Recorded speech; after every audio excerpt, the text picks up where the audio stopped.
Sí, no, ahí. En la página 173 encontramos lo que es el primer tema, digámoslo así, del día, que son las pirámides.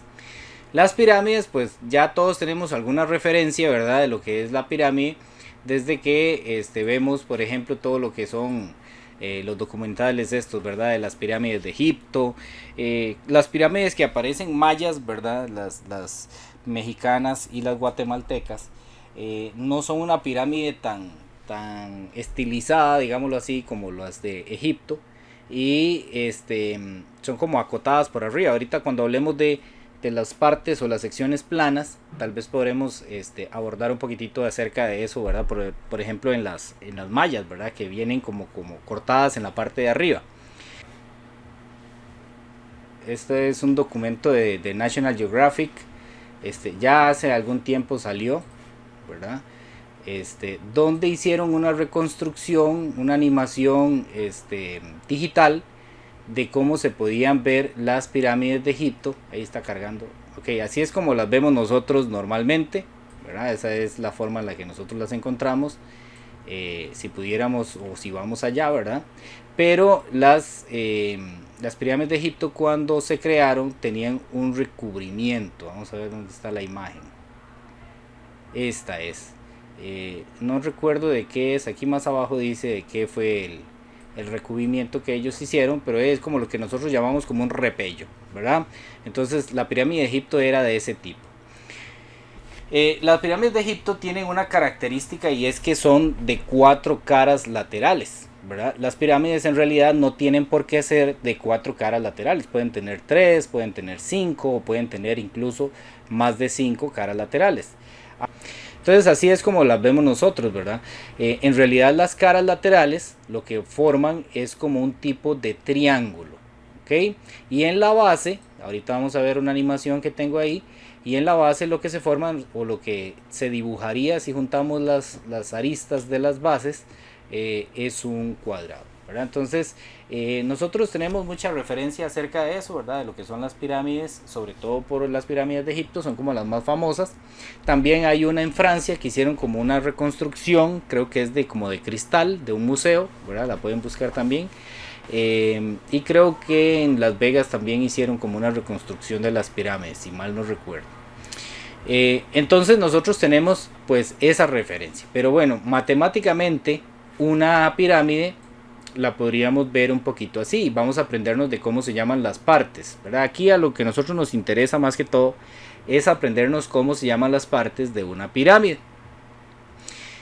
Por ejemplo, la pirámide más sencilla es la que tiene 3 lados en la base, ¿verdad? Ahorita la vemos porque a veces como que cuesta observarla, ¿verdad? Verla de 3 lados en la base.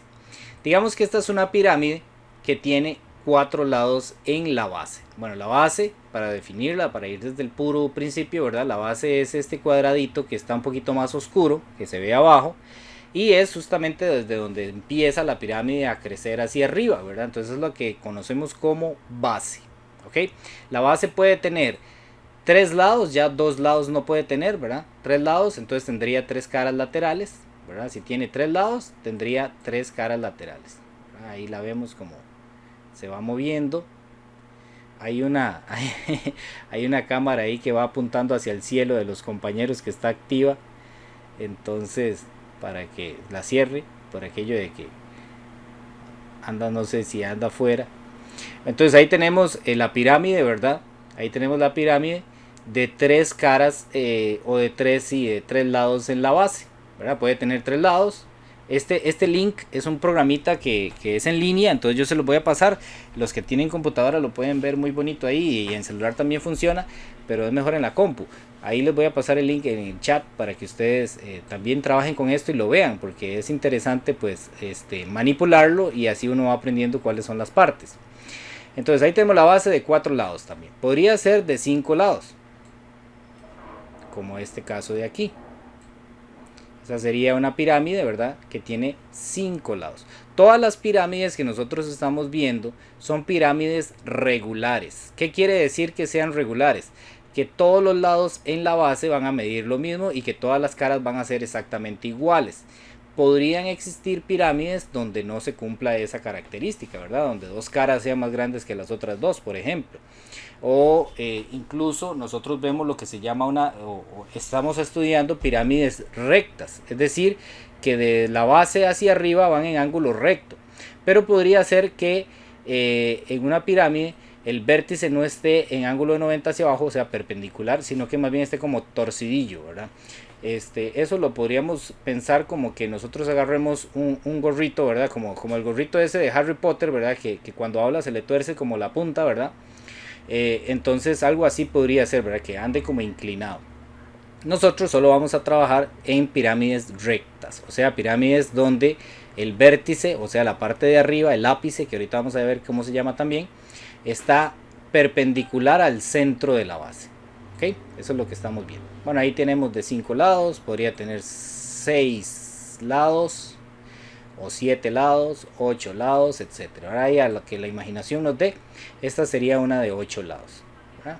Y todas las caras serían iguales y los lados de la base serían iguales, ¿ok? Ahora vamos a definir algunas otras cosas. Vamos aquí a la de 4, que yo creo que es como la más sencilla, ¿ok? En esta de 4 lados no tiene por qué ser igual la medida de la base con la arista que sube aquí. No tiene por qué ser igual.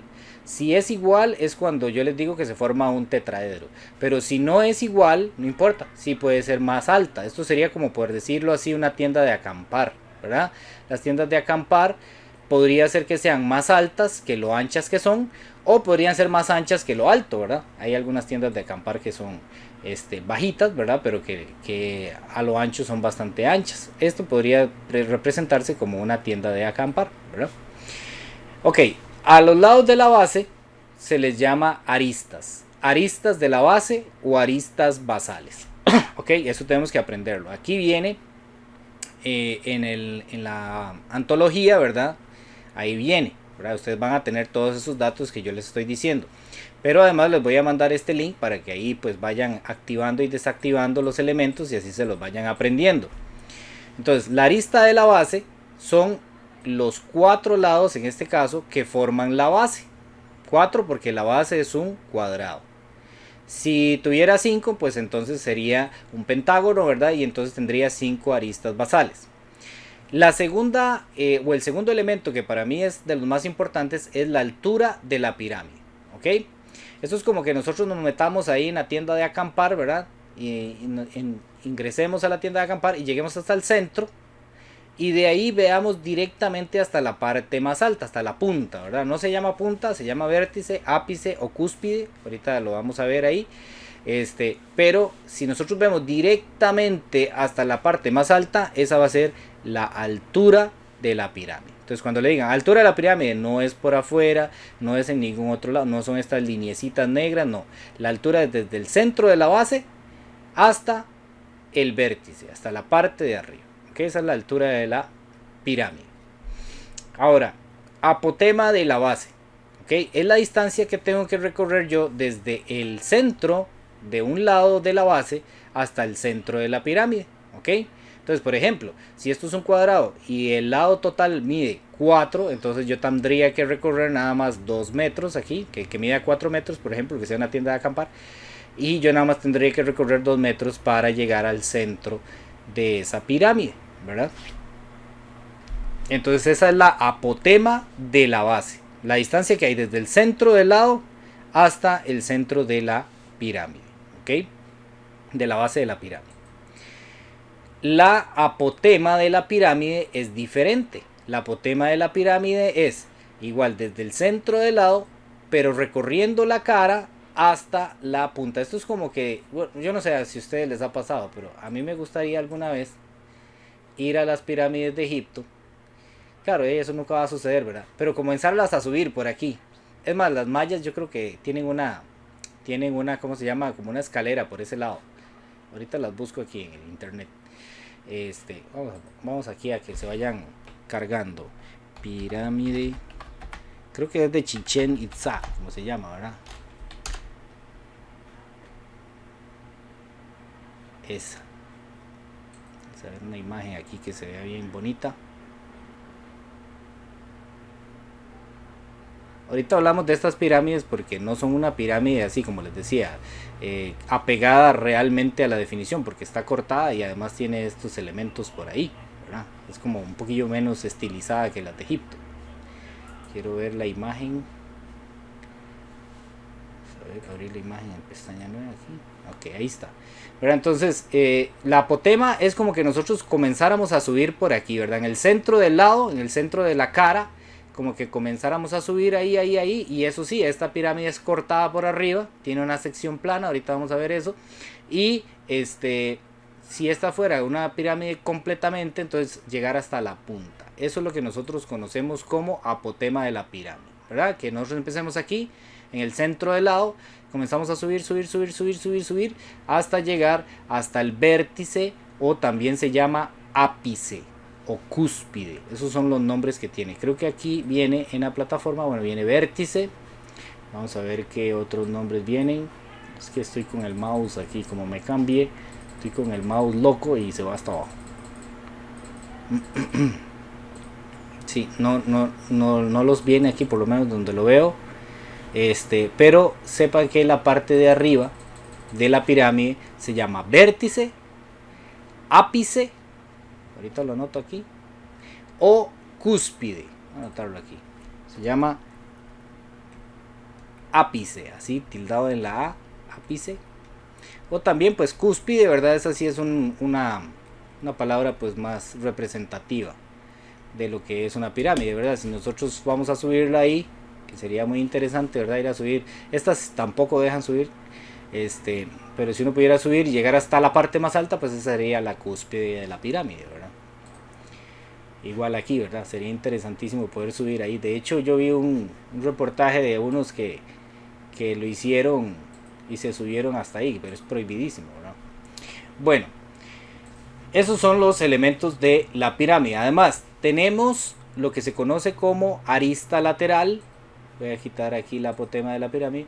Tenemos la arista lateral, que la arista lateral son estas rayitas negras, ¿verdad? Son como estas esquinas, ¿verdad? Sí, esos bordes de las caras laterales, ¿verdad? Esas son las aristas laterales. Esas son las aristas laterales. Vamos a ver qué se me hizo. Estaba marcado o no. Aquí. Ahí está la arista lateral, ¿verdad? Es uno de los bordes de las caras laterales, ¿verdad? Si nosotros lo vemos aquí, sería como esta línea aquí entre las dos caras. Ven que esta está más oscura porque está en sombra y esta está en sol. Entonces esta línea de aquí, esa sería la arista lateral de esa pirámide, ¿verdad? Igual aquí, esta está en sol, aquí donde en el punto donde se cambia de sol a sombra, esa es la arista, ¿verdad? Lateral de la pirámide. Y uno que no se usa mucho, eso lo van a utilizar ustedes más cuando lleguen a décimo, es el radio. Porque el radio solamente se ve en polígonos regulares, pero sería la distancia que hay desde el centro, como que yo entre a la tienda de acampar aquí, me pare en el centro y vea hacia una de las esquinas abajo, ¿verdad? Esa es la medida del radio, ese sería el radio, ¿ok? Entonces, ¿qué tenemos que aprendernos de aquí? Pues es, bueno, y aquí no está, no lo dice, no viene para marcarlo, pero tenemos las aristas basales, ¿verdad? Aristas basales son las líneas que forman la base, ¿ok? Estas 4 líneas de aquí. En este caso, cuando nosotros estamos trabajando con una pirámide cuadrada, todas las aristas basales miden lo mismo. Si trabajamos con una pirámide de base rectangular, entonces ahí 2 aristas medirían lo mismo y las otras 2 entre ellas medirían lo mismo, pero entre todas, digámoslo así, no van a ser igual, sería un rectángulo, ¿verdad? 2 anchos que miden lo mismo y 2 largos que miden lo mismo, ¿verdad? Sería la única forma en la que veamos una pirámide que no sea totalmente regular, ¿ok? ¿Alguna pregunta hasta ahí? Estamos bien, ok. Entonces, de aquí lo que tenemos que saber, ¿verdad? Es que la pirámide, pues cuando tiene la base cuadrada, pues es una pirámide cuadrada o de base cuadrada. Puede tener un rectángulo, una base rectangular, o podría ser una base de 5 lados, que sería una base de pentagonal o una base hexagonal, etcétera, ¿verdad? La base puede tener diferente cantidad de lados, o triangular, ¿verdad? Un triangular. Perdón, antes yo dije que tetraedro cuando tenía 4, es un error. El tetraedro es cuando tiene 3, ¿verdad? Aquí sí sería un tetraedro. Ok, podría ser de triangular o ya menos que 3 no.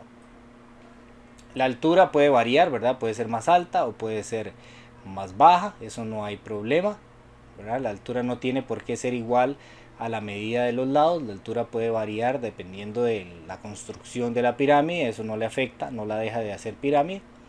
Y pues tenemos que aprendernos qué es un apotema de la pirámide, qué es la altura de la pirámide, cuál es el apotema de la base. Bueno, aquí el apotema de la base sí la vimos. El radio y la arista lateral y también la arista basal. Eso es lo que tenemos que saber.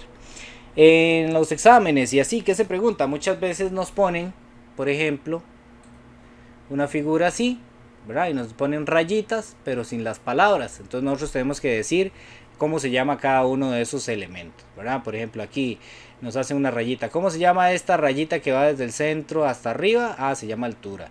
Esta es la base. Estas son las caras laterales. Esta rayita de aquí abajo es la arista basal. Esta es la arista lateral. Este es el vértice, cúspide o ápice, ¿verdad? Eso es lo que tenemos que saber. Luego viene lo que son... bueno, es que aquí está al revés. Aquí está para acá. Está para arriba. Luego tenemos lo que son los prismas. Aquí era lo que les mencionaba antes, ¿verdad? Este sería un prisma recto. O sea que del centro de la base de la base de abajo a la base de arriba va en perpendicular. Este está como torcido. Ese ya sería un prisma que no es recto. Ahí lo mismo pasa con las pirámides. Entonces nosotros no vamos a trabajar de este tipo, solo rectos. ¿Okay? Los prismas nosotros los usamos un montón. ¿Ok? Por ejemplo, esa caja. Esa caja es lo que se conoce con el nombre de prisma. ¿Cuáles son las características de un prisma? Por ejemplo, es el prisma, digamos que la parte de abajo, en este caso, que no se ve, y la tapa de arriba, es lo que nosotros vamos a llamar como base. ¿Ok? Esas serían las bases, ¿verdad? Y aquí tendríamos caras laterales. Igual, si yo lo pongo esta, ¿verdad? Lo levanto, pongo esta caja y pongo esta parte de abajo. Esa es como la forma más tradicional de ver las bases, ¿verdad? Esta sería la base de abajo y esta sería la base de arriba. Yo aquí tengo también una animación de... bueno, aquí esta imagen era la que quería que ustedes observaran, pero no la voy a poder hacer más grande. Así, ahí está, ¿verdad? Esta es la que muchas veces viene en los exámenes, porque le quitamos las palabras, ponemos solo las flechas. Imagínense que yo borro aquí estas palabras, borro todo esto, esto, y nada más pongo las flechas. Entonces ustedes tienen que completarlo. Muchas veces viene así en el examen. Ustedes tienen que poner las palabras que van en cada uno de esos elementos. Luego tenemos entonces lo que les mencionaba como prisma. Aquí también tenemos una imagen de lo que es un prisma, ¿verdad? Tenemos la base inferior, la base superior, la cara de abajo, la cara de arriba, la base de abajo, la base de arriba. Tenemos varios vértices. Aquí no es que hay un solo vértice, sino que hay vértices por todo lado. Este vértice, este vértice, este vértice. Todos donde se unan varias aristas, ahí vamos a tener vértices. Tenemos aristas laterales. Todas estas líneas que van de abajo hacia arriba son aristas laterales. Y las que están de forma horizontal, ¿verdad? Estas que están aquí arriba, las 4 líneas azules, esas van a ser aristas basales. Lo que pasa es que en los prismas siempre vamos a encontrar dos bases. Una base que está tocando el suelo, digámoslo así, y la otra base que sería como la tapa de arriba. Todas las demás, las de los costados, se llaman caras laterales. Y la altura. La altura, por definición, se mide desde el centro. Imagínense que esto sea que hay un cuarto, digámoslo así, que yo entro aquí, me llego hasta el centro del cuarto y observo hacia arriba al centro, digamos, del cielo raso. Entonces esa sería la altura de ese prisma.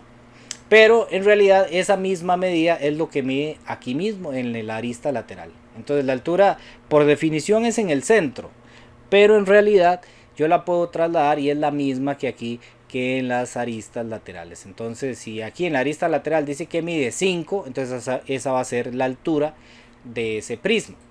Entonces aquí les voy a compartir también este recurso digital que es muy interesante, es como un juego.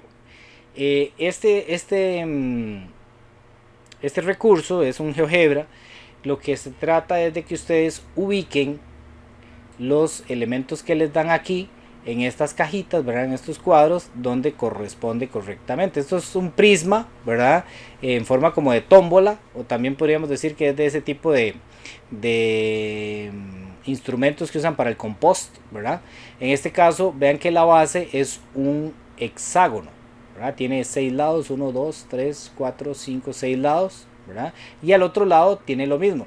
En este caso, como ustedes me podrían decir cuál es la base, cuál es la base de este prisma. Aunque él está de forma horizontal, las bases serían estos dos hexágonos. ¿Por qué? Porque las caras laterales siempre son los rectángulos, ¿verdad? Las caras laterales siempre las vamos a tomar como los rectángulos. Entonces, en este caso, aunque él esté de forma horizontal, las bases van a ser los hexágonos que están aquí a este lado derecho y allá al fondo al lado izquierdo. ¿Ok? Entonces, para que tengan eso claro. Entonces, por ejemplo, la base es lo que estamos hablando. Vemos que esta línea sale aquí directamente de la base, entonces ponemos que esta es la base. ¿Ok? Cara, en este caso se refiere a cara lateral, ¿verdad? ¿A dónde hay una cara lateral? Bueno, esta línea pareciera que es como la que se refiere a esa cara, entonces ubicamos esto aquí. Altura, ¿cuál es la altura? Bueno, es desde la base inferior hasta la base superior, o sea, cualquiera de estas aristas me sirve como altura, pero como les decía, por definición, la altura va del centro al centro, entonces sería este eje que va desde el centro de la base de aquí a la derecha, digámoslo así, al centro de la base de arriba. Entonces esa sería la altura más correcta, digámoslo así, por definición. Entonces esa sería la altura. Ok, la apotema no se las he mencionado, pero funciona igual que en las pirámides. La apotema, vamos a ver si tengo aquí otra imagen. Ok, la apotema sería la línea que va desde el centro del prisma hasta el centro de cualquiera de los lados. Ok, entonces en este caso esta distancia de aquí sería la apotema de la base. Esa sería la apotema de la base. Cuando es un rectángulo como en este caso, la apotema de la base varía. De aquí a aquí va a ser mayor que de aquí a aquí. Entonces nosotros solo lo vamos a usar en prismas que sean regulares. Bueno, ya aquí ya lo decía en esta parte, ¿verdad? Ah, no, ¿dónde era que decía? Bueno, nosotros solo lo vamos a usar en prismas que sean regulares. Es decir, que todos los lados de la base miden lo mismo. Entonces ahí vamos a hablar de apotema. Si no mide lo mismo como en este caso, que es un rectángulo, entonces no vamos a utilizar ese elemento llamado apotema. Entonces, apotema, ¿cuál sería aquí? La que va del centro hasta la mitad de alguno de los lados. Puede ser para acá o puede ser para arriba, para cualquiera de las aristas basales. Esa sería la apotema. Luego vértices, como les dije, esta tiene un montón de vértices. ¿Cuántos vamos a encontrar? Vamos a encontrar 6 aquí y 6 aquí, o sea, este va a tener 6 vértices. En este caso sería este elemento de aquí. Tenemos la arista basal, que es cualquiera de los lados de la base, ¿verdad? No está aquí, aquí sí está. Este cuadrito nos está mostrando la arista de la base, esa es la arista basal. Y tenemos también esta arista lateral aquí, que sería la misma medida que la altura. Entonces aquí viene un botón de revisar y nos dice si lo hicimos correctamente o no. Bueno, creo que se pegó, algo pasó. Bueno, ahí seguro hay que recargarlo, pero cuando uno le da a revisar le dice bueno, es que tal vez no están colocados bien. Le dice a uno si las tuvo correctas o no. ¿Okay? Entonces eso es ahí se los voy a pasar también para que ustedes lo hagan y practiquen a ver si lo tienen correctamente o no. Esto les sirve como un recurso para estudiar. Eso es básicamente lo que nosotros tenemos que saber de pirámides y de prismas, ¿verdad? En cuanto a prismas, no sé si se puede cambiar, creo que no.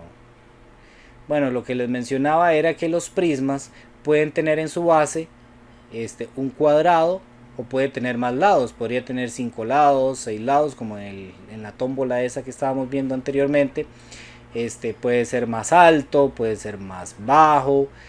Por ejemplo, estos prismas así muy altos a mí personalmente me recuerdan los edificios esos que hay como en Nueva York, ¿verdad? que son como un tipo así como de prisma, ¿verdad? Realmente a mí eso es lo que me recuerda. Pero también, como les mencionaba, los prismas nosotros los vemos mucho en tipos de cajas de cartón, en los borradores, ¿verdad? En los borradores que usamos, esos borradores de goma, ¿verdad? Que para borrar lápices, también vemos prismas, también en las tablas, un momentito aquí.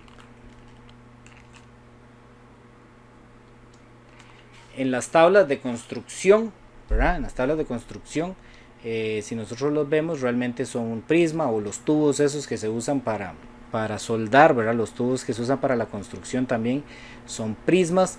Entonces, en realidad los prismas, nosotros los usamos muchísimo. Voy a poner aquí ejemplos de prismas, porque cuando yo las primeras veces que hablaba o escuchaba la palabra prisma, ejemplos de prismas, me pensaba en esos prismas que usan para refractar la luz o para dividir la luz, ¿verdad? Esos son unos prismas que usan como de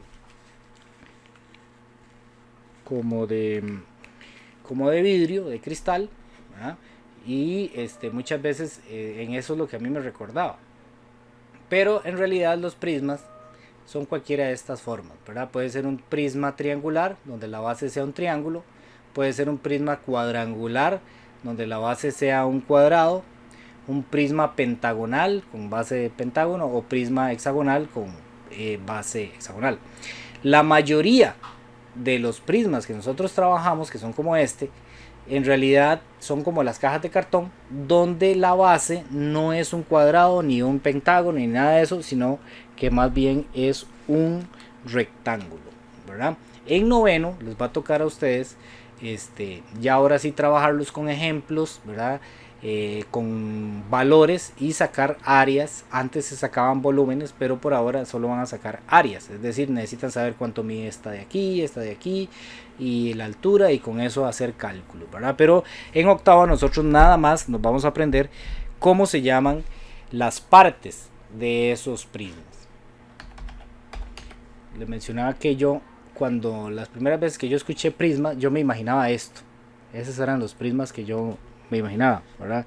Que eran cuando hablaban de eso, de refractar la luz, que pasaba un rayo y la cambiaba a sus, ¿cómo se llama eso? La descomponía en los colores, ¿verdad? Esos eran los prismas que yo pues recordaba. Bueno, aquí hasta aquí esta parte, ¿verdad? De prismas y pirámides. Bueno, me falta la parte de cortarlas, ahorita hacemos el corte, pero quisiera saber si hay alguna duda, o si ustedes ya conocían esto, ¿verdad? Y qué ejemplo se les ocurre, por ejemplo, de pirámides o de prismas de la vida cotidiana. ¿Cuáles creen ustedes que son de los que más usamos nosotros en la vida cotidiana? Ok, imagínense que bueno, esta pirámide siguiera ahí para arriba, ¿verdad? Como hasta aquí, hasta esta parte que estaría como el vértice, pero alguien muy gracioso vino y hizo un corte aquí plano, ¿verdad? Entonces, ¿qué figura me quedó?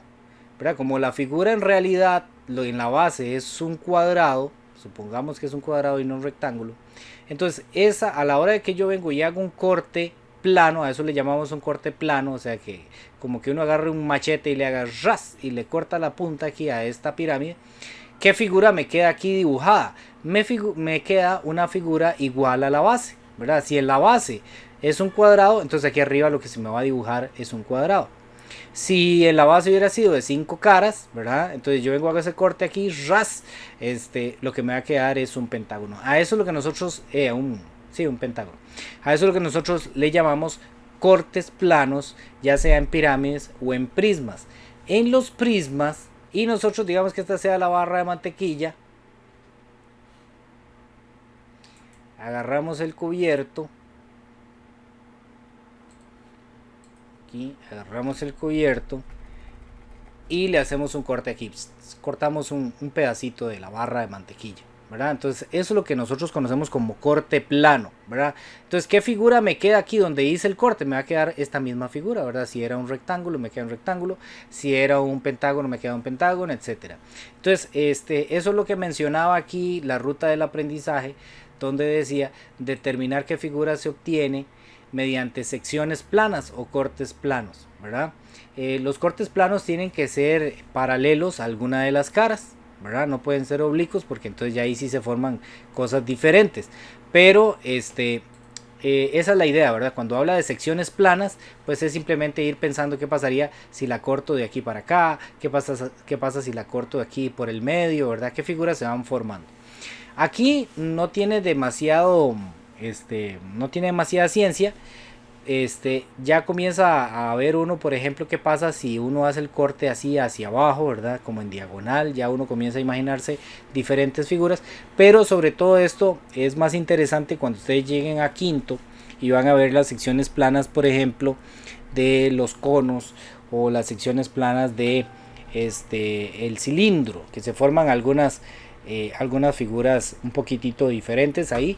Entonces ya ahí sí va a ser más interesante. Por ahora vamos a quedar normalmente en triángulos, rectángulos y cuadrados, ¿verdad? Pero eso es cuando les digan secciones planas, pues imagínense, ¿verdad? Esa barra de mantequilla que uno llega con el cuchillo y le corta un pedacito. O cuando estamos en construcción, ¿verdad? Esto imagínense que sea un tubo de esos de 3 pulgadas, ¿verdad? Que usamos para levantar un techo, por ejemplo.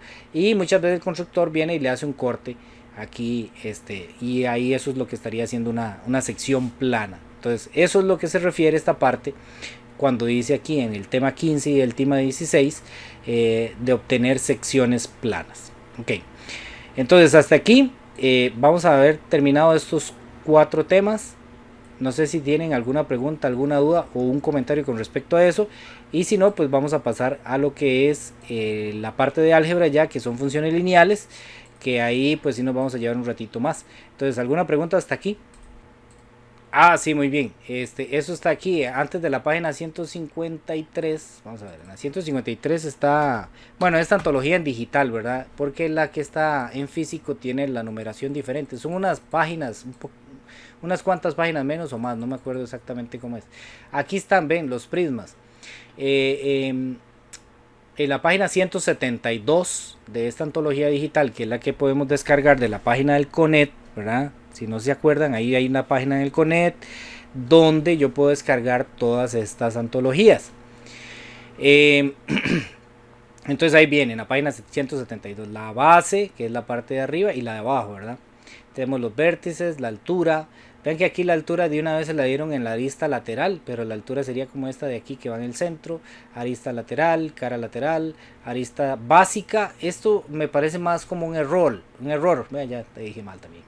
Esto me parece más como un error. No es arista básica, sino arista basal o arista de la base, ¿verdad? Eso creo que fue que el autocorrector lo completó mal. Y aquí tenemos algunos ejemplos de arista triangular, cuadrangular, pentagonal, hexagonal. Ahí está, la página 172. Pero es eso, ¿verdad? Es aprendernos los nombres. Y aquí vienen las secciones planas, ¿verdad? Como que si yo viniera y le hago un corte aquí, y le corto la parte de arriba o aquí, ¿verdad? Esos son lo que conocemos como secciones planas. Ahí vienen prácticas que ustedes pueden ir haciendo. Pero me interesa adentrarnos aquí un poquito más en lo que es el siguiente tema. Hasta estas alturas del año, lo único que hemos visto es, bueno, hemos visto dos secciones de la matemática, dos ramas de la matemática. La parte de números, aritmética, ¿verdad? Y las operaciones, fracciones, todo eso.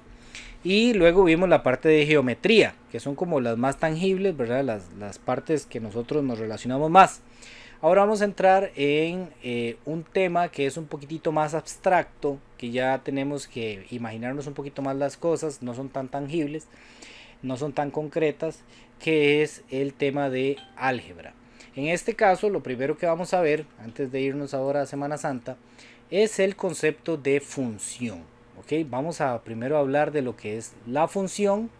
Luego más adelante vamos a ver sucesiones y todo esto, como patrones y todo eso, ¿verdad? Y por ahora pues vamos a hablar de lo que es álgebra en sí. Un día vi un meme ahí en Facebook que decía que ¿cómo fue? Que la matemática se complicó cuando comenzaron a combinar letras con números, ¿verdad? Bueno, eso es lo que vamos a hacer en este momento. En este momento vamos a comenzar a combinar lo que son letras con números. Vamos a empezar, eso es lo que trata el álgebra, ¿verdad? El gran rama del álgebra, que ha sido uno de los mejores inventos y desarrollos de los seres humanos y que nos ha hecho y nos ha dado la capacidad de hacer muchos de los inventos que tenemos el día de hoy, se debe gracias a esa capacidad de abstracción que nos da el álgebra y a esa utilidad, ¿verdad?, de haber combinado los números con las letras. Entonces, cuando hablamos de álgebra, lo que vamos a encontrar son expresiones como, por ejemplo, 6a más 5b menos 3y, ¿verdad? Entonces, a uno al principio, pues comienza a tener algunos choques ahí con eso, porque uno dice, ¿cómo eso es tan raro, verdad? ¿Cómo vamos de 6a? ¿Qué es la a? ¿Cómo la multiplico? ¿Cómo la sumo? ¿Cómo se hace eso, verdad? Pero en realidad, simplemente son nombres que se le da a alguna cantidad que yo desconozco, ¿ok? En el álgebra, vamos a borrar esto y concentrarnos solo en el 6a.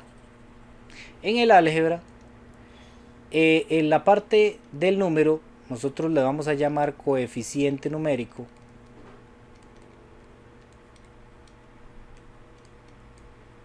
O número, ¿verdad? Numérico. Simplemente número o coeficiente numérico. Algunas veces se le llama factor numérico. Factor numérico también. A este elemento que viene aquí. O sea, vamos a tener siempre dos elementos. A todo se le llama un término algebraico. ¿Okay? El 6a sería un término algebraico. La parte del número se llama coeficiente numérico o factor numérico. Y la parte del a, la letra, se llama factor literal. Factor literal. ¿Por qué se llama factor? Bueno, si ustedes se acuerdan de séptimo o antes, en sexto o algo así, si yo tengo una multiplicación, digamos 2 multiplicado por 4, por ejemplo, a los elementos de la multiplicación se les llama factores. ¿Ok? Entonces, los elementos de cualquier multiplicación, la que sea, se le llama factores, igual que a los elementos de una suma se le llama sumandos. Estos serían los sumandos. ¿Okay? Al resultado, en este caso, por ejemplo, de la multiplicación, que me daría 8, se le llama producto. ¿Okay? Producto. Y recordando pues algunas de las cosas, esto ya no es tanto de nuestro año, pero sí es importante que lo recordemos. Al producto siempre, o el producto de esa multiplicación siempre va a ser un múltiplo. Siempre va a ser un múltiplo de estos elementos que están aquí. Y estos elementos que están aquí van a ser divisores de el múltiplo que nos dio ahí. Ok, eso nada más es para ir recordando algunos conceptos, ¿verdad? Que son importantes. En este caso no los ocupamos del todo, pero sí por ahí podrían salir. Ok, entonces quedémonos aquí con la palabra factores. Entonces, estos son los factores. Los elementos de una multiplicación se llaman factores. Por eso, cuando yo tengo una expresión algebraica como esta que está aquí, un término algebraico, una expresión algebraica, se le llama factores a los elementos factor literal y factor numérico por lo siguiente. Si yo tengo 6a, en realidad lo que yo tengo ahí es una multiplicación de 6 por lo que valga a. ¿Cómo por lo que valga a? Porque resulta que a no es una letra simplemente, no. Es un receptáculo, es un valor que va a recibir un número en algún momento. Simplemente no sabemos cuánto vale en este momento. Por ejemplo, digamos que yo diga, a todos los que tengan en este grupo de 20 a 30 años,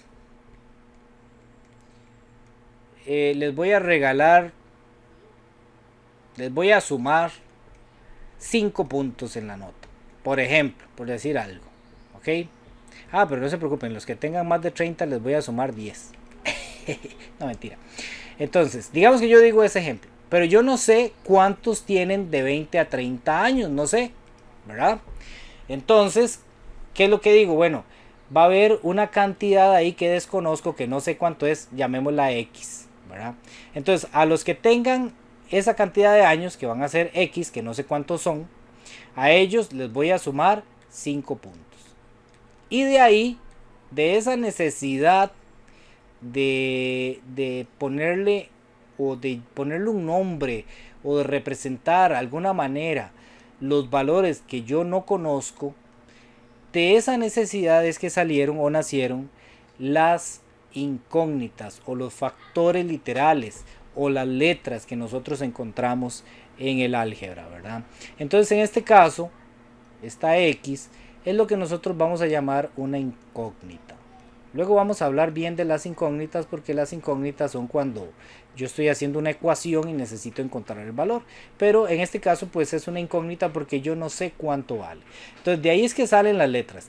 Pero esta letra no es una letra en sí, sino que es simplemente un espacio donde vamos a buscar y va a recibir el valor que yo estoy buscando, o el valor que desconozco, el valor que necesito. ¿Ok? Entonces por eso es que aparecen letras en muchas expresiones.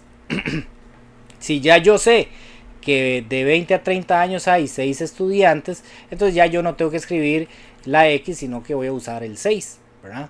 Entonces ya estaría, digamos, eliminando por ahí la parte algebraica, la parte literal de ese término algebraico. ¿Okay? Entonces de ahí es que sale esa necesidad, porque hay mucha gente que dice, ¿y para qué combinan los números con letras? Bueno, aquí les voy a dar un ejemplo mucho más clarito. Digamos que nosotros pues tenemos número de teléfono, ¿verdad? Tenemos un celular y pagamos un plan postpago, ¿ok? Y resulta que ese plan postpago pues siempre vamos a tener que pagar 3.000 colones como mínimo, por decir algo. No sé cuánto es el mínimo ahora, creo que es más.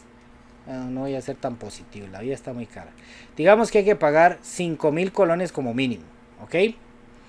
Pero a esos 5.000 hay que sumarle la cantidad de minutos que vamos a usar el celular. A nosotros ellos nos regalan estos 5.000 colones, nos regalan 60 minutos, ¿verdad? De uso.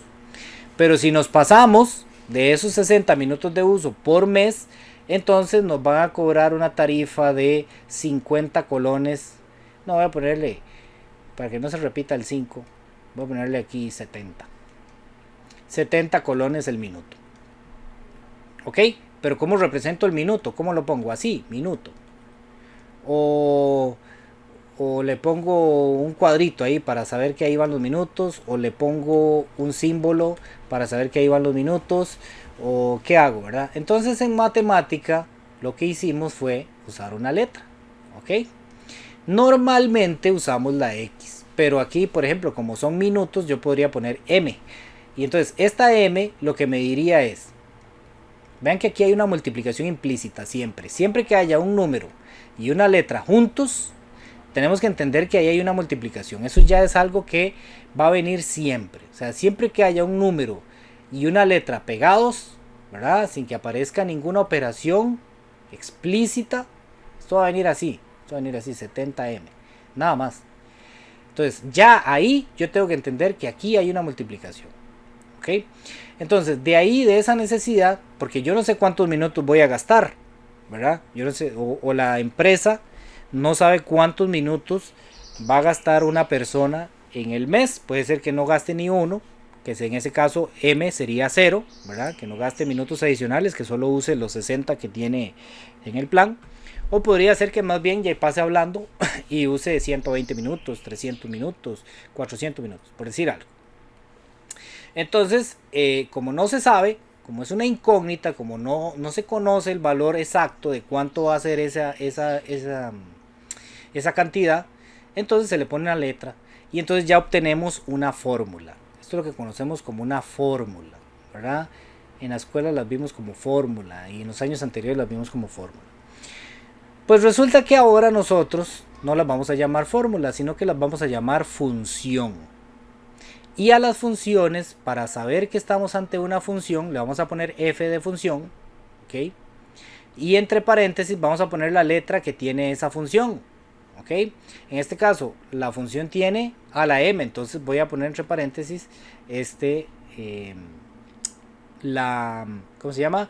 La letra que usa la función. Típicamente o comúnmente usamos f, ¿verdad? En algunos casos específicos podemos cambiar la F por alguna letra más representativa, pero normalmente va a ser M, ¿ok? Normalmente va a ser así, F y adentro X, ¿verdad?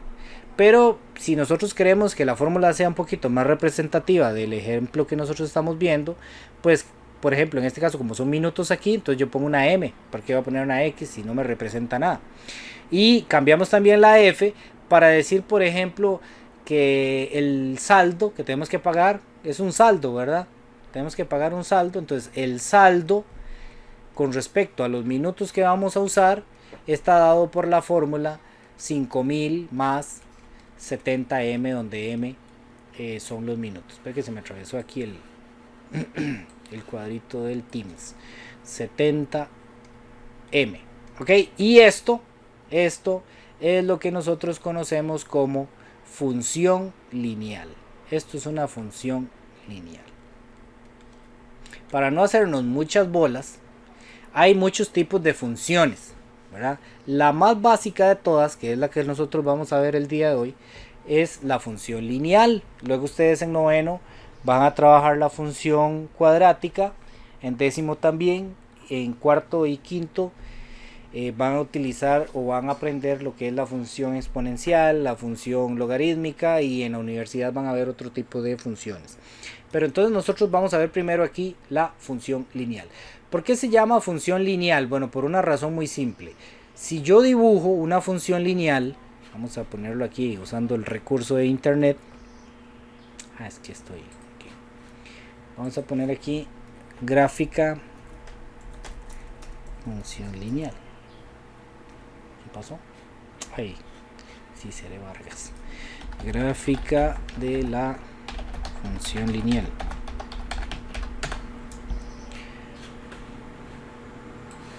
Si nosotros vemos una función lineal graficada, luego vamos a ver cómo se grafica, ahorita lo vemos, es muy sencillo, pues va a ser una línea, simplemente una línea, ¿ok?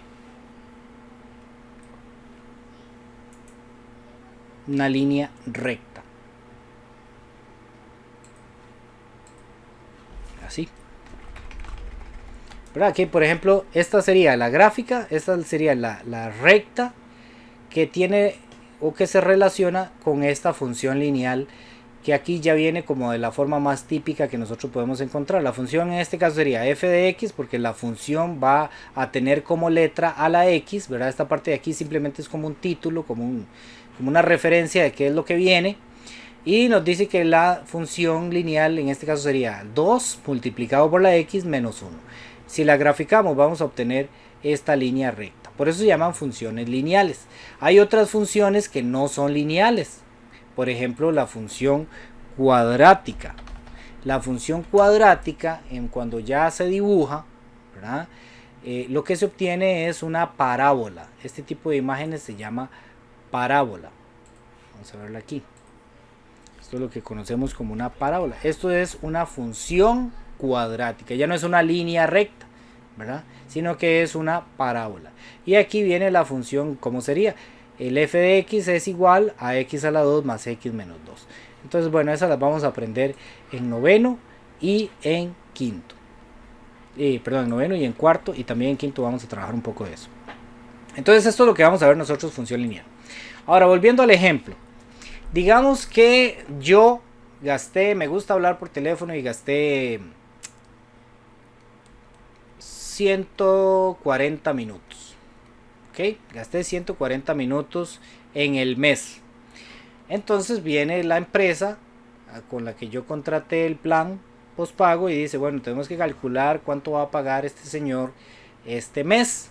Entonces, ¿qué hacen ellos? Bueno, vamos a calcular el saldo que debe pagar este señor si usó 140 minutos, ¿verdad? Entonces ya aquí, ya ahí como ya sabemos cuánto es m, entonces ahora sí, quitamos la m, esto se llama una sustitución, ¿verdad? Porque ya sabemos cuánto vale la m, entonces ahora sí, ponemos el valor de m y vamos a calcularlo, vamos a ver cuánto tiene que pagar este señor por haber usado el celular 140 minutos, entonces yo pongo así, era 70, pongo 70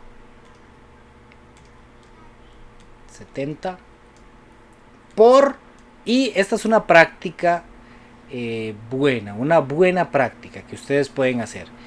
Como aquí estaba la M y yo ya la voy a cambiar, entonces yo ya tengo que poner la operación, porque si es un número y una letra, yo no pongo la operación explícita, no la pongo aquí. Si quiero la pongo, si quiero pongo el punto, y hay una multiplicación, pero no se usa y a ustedes nunca se les va a dar.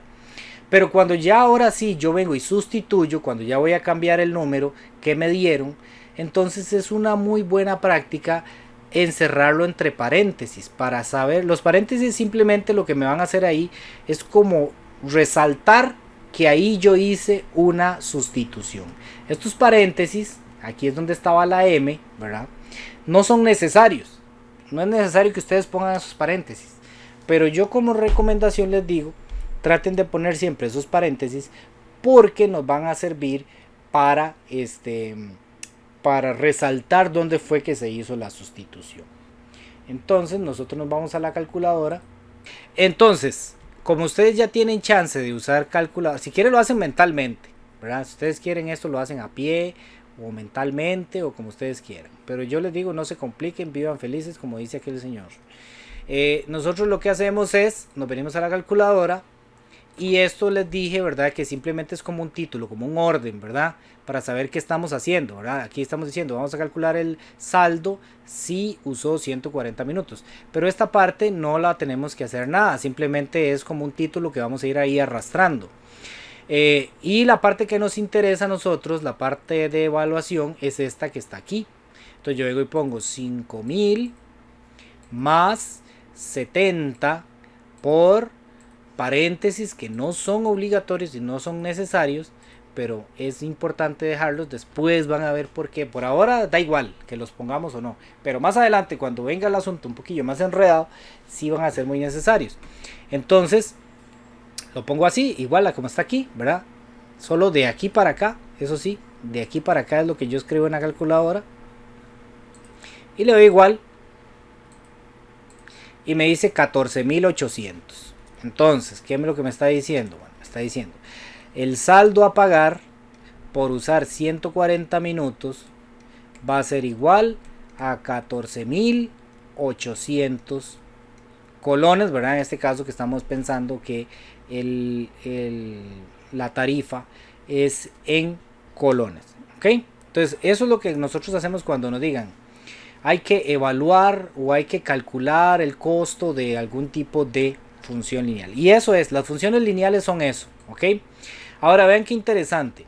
Un valor que es libre y un valor que es dependiente del otro. Y aquí les voy a poner un ejemplo que yo creo que les va a ayudar a todos. Por ejemplo, vamos a pensar en dos cosas. En el salario que todos tenemos y por otra parte nuestra capacidad adquisitiva, que pongámosle así en palabras ticas, cosas que podemos comprar.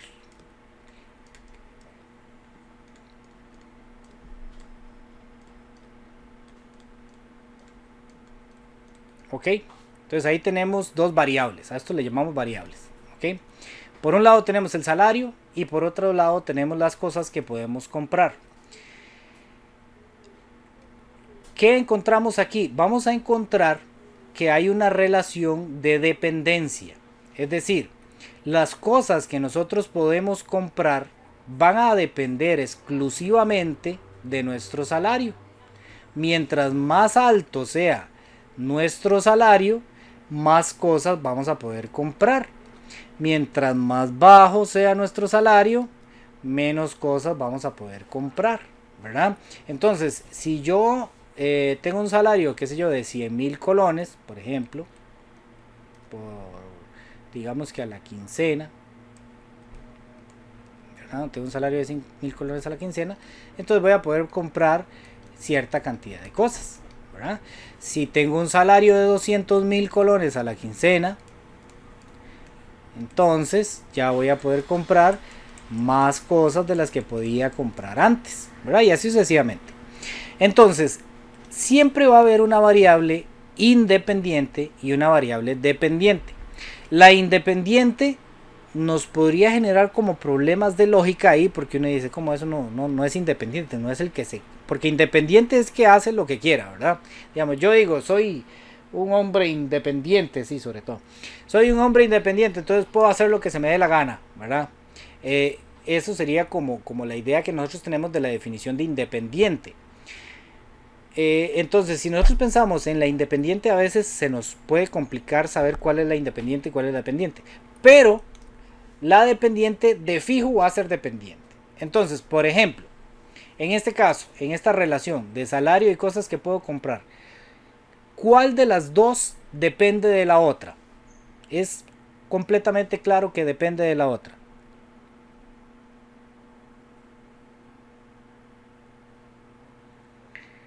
Correcto, ¿verdad? Las cosas que podemos comprar dependen exclusivamente de el salario que nosotros tengamos, ¿verdad? Mientras más salario, pues más cosas vamos a poder comprar, mientras menos salario, pues menos cosas vamos a poder comprar. Entonces, en este caso, a esto le vamos a llamar la variable, esta va a ser la variable dependiente. Entonces, para mí es más fácil, lo que estaba intentando decirles, es que es más fácil detectar cuál es la variable dependiente. Para mí, ¿verdad? Ese es un consejo que yo les doy. Es más fácil detectar cuál es la variable dependiente y ya luego la otra pues va a ser la variable independiente. ¿Ok? Entonces siempre va a ser unas parejas, ¿verdad? Una va a ser la variable dependiente y la otra va a ser la variable independiente. ¿Ok? Entonces, como les digo, es más fácil detectar cuál es la dependiente, porque esa va a ser el resultado o el producto, digámoslo así, de la otra, de la primera, digámoslo así, que esa va a ser la independiente. ¿Por qué les digo? Porque se nos puede complicar, porque alguien podría decir que el salario es dependiente, porque depende de donde yo trabaje, ¿verdad? Entonces uno dice, bueno, pero es que el salario depende de donde yo trabaje, ¿verdad? Entonces ya como que comienza uno a complicarse. Pero en este caso, si nosotros tenemos estas dos variables en juego, salario y cosas que puedo comprar, hay una que de fijo va a ser dependiente de la otra. Volvamos al ejemplo de los minutos y de el saldo que tengo que pagar. Aquí nuevamente tenemos dos variables. ¿Cuáles son las dos variables que tenemos ahí? ¿Alguien me las puede decir? Muy bien, correcto. Una es los minutos y ¿cuál es la otra? Muy bien, lo que tengo que pagar, muy bien. Entonces, en este ejemplo tenemos dos variables, ¿verdad? Voy a irme un poquito más para abajo. En este ejemplo tenemos dos variables. Una es el saldo, ¿verdad? Que hay que pagar.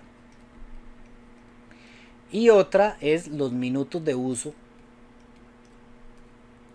durante el mes o la quincena. No sé cuánto le cobran a uno el celular al mes, ¿verdad? Ahora, una de las dos depende de la otra, ¿verdad? Y la otra pues va a ser la independiente. En este caso tal vez se puede ver claramente cuál es la independiente, podría ser. Pero lo que sí definitivamente se ve con más claridad es que hay una que depende de la otra. ¿Cuál creen ustedes que es la variable dependiente?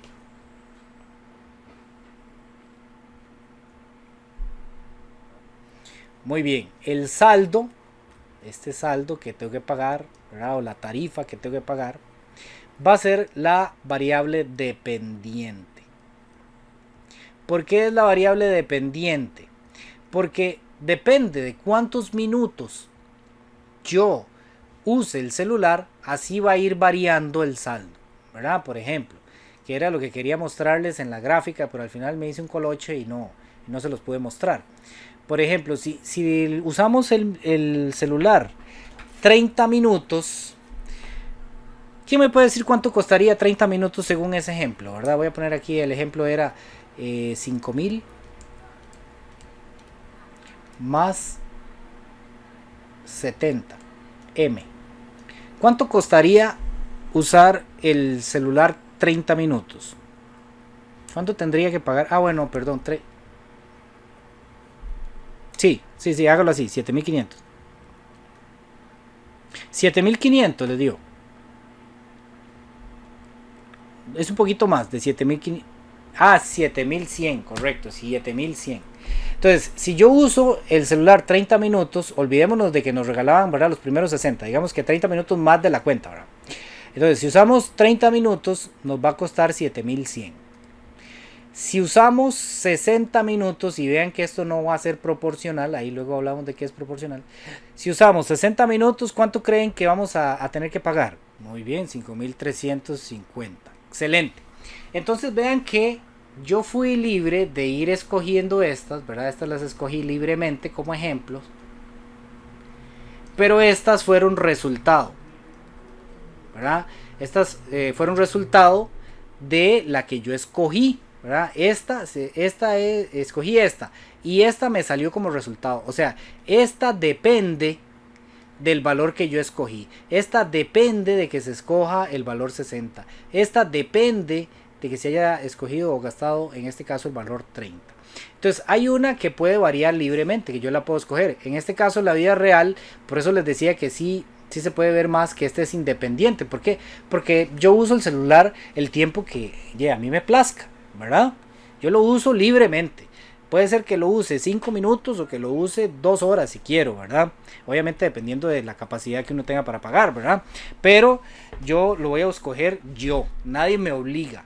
En cambio, lo que tengo que pagar, ahí sí que la empresa me obliga a decir, mijito, como usted usó esa cantidad de minutos, entonces usted tiene que pagarme tanto, ¿verdad? Entonces esas ya yo no la puedo escoger. Yo puedo escoger cuántos minutos lo voy a usar, pero no puedo escoger cuánto tengo que pagar. Entonces en eso es que nosotros hablamos de variable dependiente y variable independiente. Y veamos un ejemplo más. Digamos que yo tengo un carrito, ¿verdad? Y a ese carrito pues le echo gasolina para ir a andar cierta cantidad de kilómetros. Y entonces resulta que si yo hay una formulita para mi carrito que digamos, llamémosle recorrido, ¿verdad? El recorrido por la cantidad de litros que yo le meta al carro, esa es una L, digamos, va a ser va a recorrer por cada litro que yo le ponga de combustible, va a recorrer 12,5 kilómetros por litro, por decir algo. Eso es una L que me salió medio rara. Ok, entonces digamos que yo tengo esta fórmula. Esto es una función lineal, ¿verdad? Esto es una función lineal. Entonces en este caso la idea es la siguiente. Si yo por ejemplo le pongo 5 litros de combustible al carro, ¿verdad? Que ya eso es poquitico, entonces podría andar el carro 62 kilómetros, por decir algo, ¿verdad? Entonces el recorrido va a ser de 62 kilómetros, ¿verdad? Entonces con 5 litros yo puedo andar el carro 62 kilómetros. Con 20 litros, ¿cuánto podría andar el carro? No tiene que ser más, da más. Es 12,5, ¿verdad? Y aquí lo multiplicamos, ¿verdad? Por el que yo le estoy dando.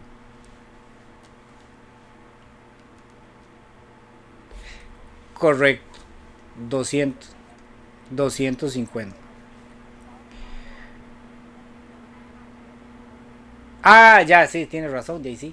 Sí, ahí sí lo hizo bien. No, pero ahí estábamos pensando en un ejemplo aparte, ¿verdad? Que solo le hubiera echado 20, ¿verdad? Ahora pensemos que solo le echamos 30 litros. ¿Cuánto podría recorrer?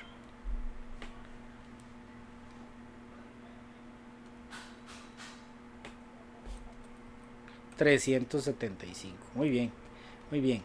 Entonces, ¿cuál sería la variable independiente ahí?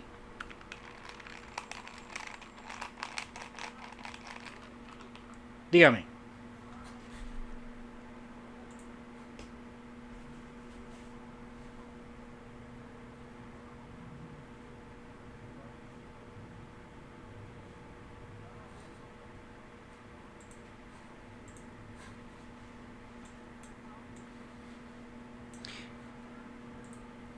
Ok, esta se puede hacer en la científica o se puede hacer en la normal, muy bien. Aquí lo que tendríamos que hacer simplemente es, la L representa los litros, ¿verdad? Entonces, digamos que si los litros son 5, entonces la fórmula sería 12,5 por 5, ¿verdad? Entonces 12,5. Como recomendación yo siempre lo pongo entre paréntesis, no es necesario. En la calculadora sencilla ustedes nada más lo pondrían así, 12,5 por 5. y les va a dar pues los 62,5. Yo como recomendación siempre trato de poner los paréntesis, ¿verdad? Pero eso es porque más adelante nos va a hacer falta. Por ahora no. Pero más adelante cuando esto venga elevado, ahí sí que nos van a hacer falta. Entonces 62,5 da igual lo mismo. Da lo mismo. Ponerle los paréntesis o quitárselos da lo mismo. Pero si ustedes se acostumbran a ponerlos, van a tener una ventaja después. ¿Ok? Por ejemplo aquí con el 20. Entonces 12,5 por 20. No voy a poner los paréntesis en esto. ¿Ok? 250. 12,5 por ¿cuánto dije? 30. Entonces 12,5 por 30, 375. Entonces esa es la forma en la que estamos calculando eso, ¿verdad? Es así, es lo que vamos a ver de funciones lineales. Y entonces yo les preguntaba cuál creen ustedes que es la variable independiente, o me podrían decir cuál es la variable dependiente, depende como ustedes quieran hacerlo. ¿Cuál es la variable independiente?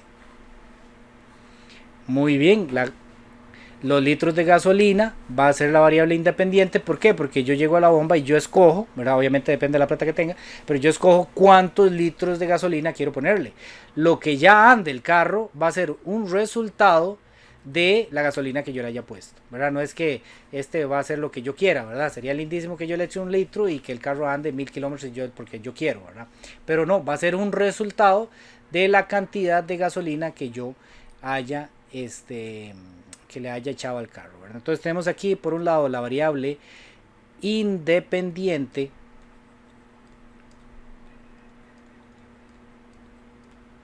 y por otro lado tenemos la variable dependiente.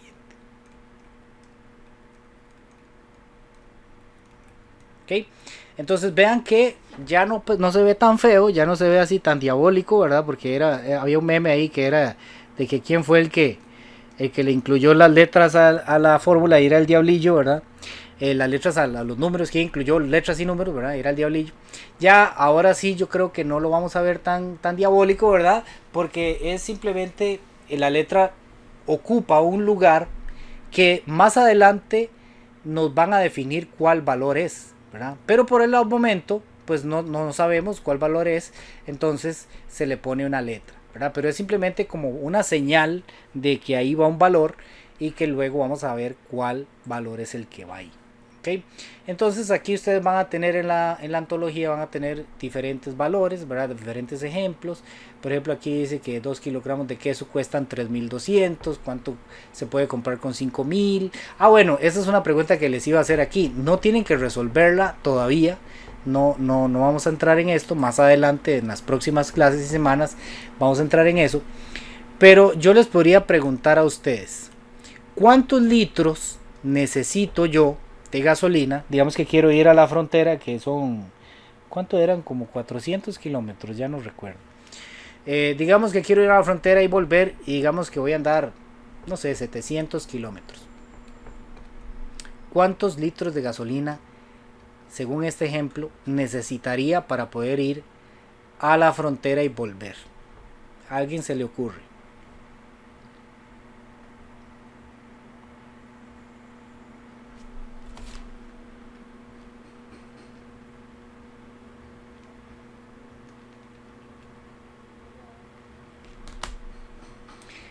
No, no, menos. Tiene razón la compañera ahí, pero pensando en este ejemplo, ¿verdad? Digamos que es este ejemplo, que es yo con 12,5, vamos a ver, que cada litro me va a rendir 12,5 kilómetros, ¿ok? Digamos que es en este ejemplo.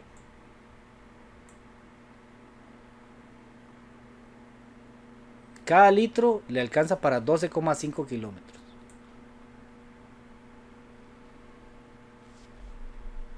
Vean, por ejemplo, que 30 me alcanzó para 375. Entonces, ¿cuánto necesitaría? 56, muy bien. ¿Le puede decir usted a los compañeros qué hay que hacer para encontrar?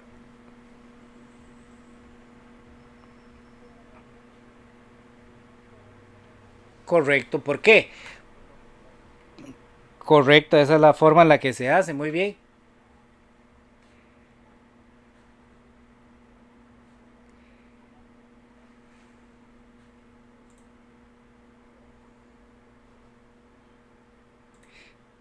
Correcto, muy bien. ¿Por qué? Porque si me dan los litros, yo tengo que multiplicar para encontrar los kilómetros.